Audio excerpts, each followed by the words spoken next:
Now, did the world's most protected aircraft suddenly become unsafe? Well, just hours after threatening fresh military action against Iran, President Donald Trump made a surprise decision.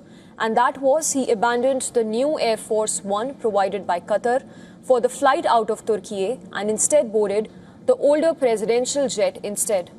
Was it routine, or was Washington preparing for a threat in the skies? Our next story explores the details.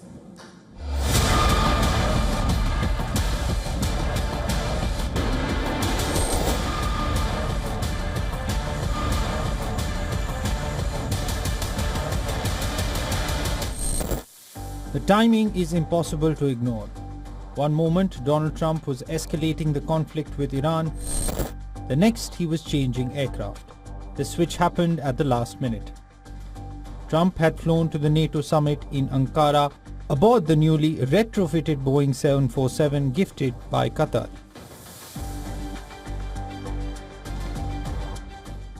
But for the journey from Turkey to Britain, he unexpectedly boarded the older Air Force One before later rejoining the Qatari aircraft in the UK for the flight back to Washington.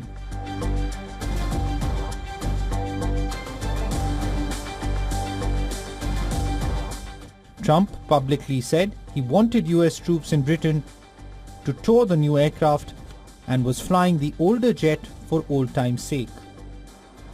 But the questions refused to disappear. When asked whether security concerns influenced the decision, Trump did not directly deny it. Instead, he delivered this striking remark.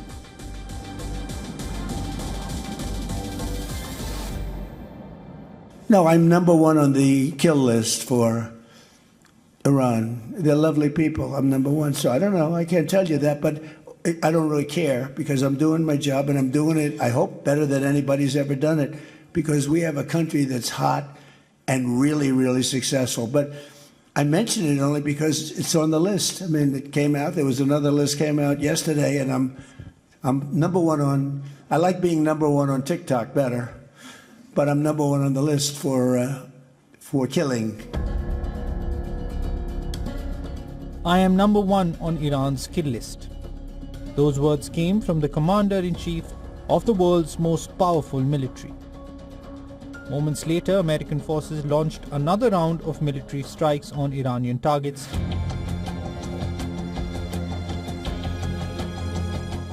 pushing tensions to their highest level in years.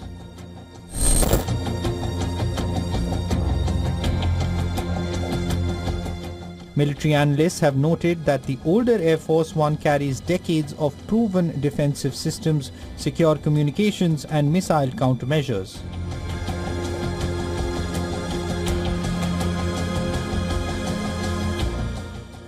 The Qatari aircraft, however, rapidly converted into an interim presidential jet, has faced scrutiny over whether it possesses the full suite of wartime protections. The backdrop only deepens the mystery.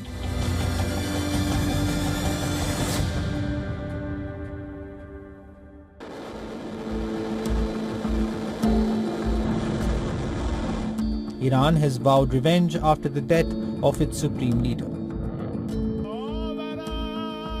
Massive funeral processions have turned into displays of national mobilization, with crowds chanting "Death to America" and anti-Trump slogans.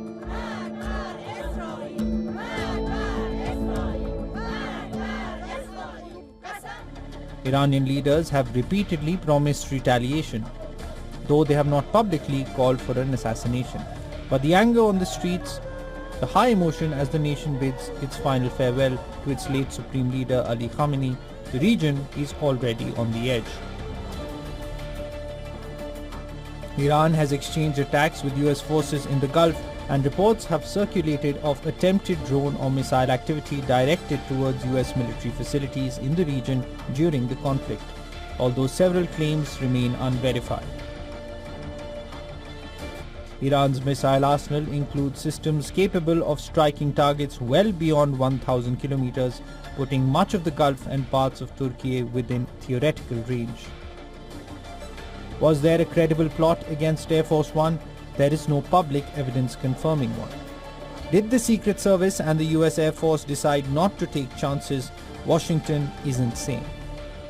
But in a region where missiles are flying, threats are public, and the US president says he's Iran's number one target, even a change of aircraft becomes a global headline. Bureau Report, WION, World is One.